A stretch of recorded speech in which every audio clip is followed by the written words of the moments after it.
The UN Special Envoy for Yemen, Hans Grunberg, called for decisive steps to relaunch an inclusive political process that would sustainably end the conflict in Yemen, while warning of the risks of dragging the country into a wider regional confrontation amid escalating tensions. In his briefing to the Security Council yesterday, Grunberg said that stability in any part of the country will not be sustainable unless the broader conflict in Yemen is addressed comprehensively, stressing that without a broader negotiated political settlement to the conflict, the gains made will remain vulnerable to reversal. We must be reminded that these are familiar themes for Yemenis.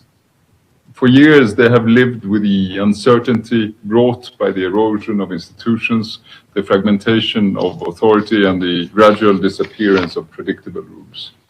The envoy noted that current steps to improve living conditions and support stability in areas under the internationally recognized government are of significant importance, explaining that such efforts can restore a degree of stability and predictability to the lives of Yemenis. The steps being taken now to improve living conditions and support stabilization in government areas carry such significance. These efforts can restore a measure of stability and predictability, so Yemenis' lives are shaped less by disruption and improvisation and more by accountable institutions that apply rules fairly and serve citizens equitably.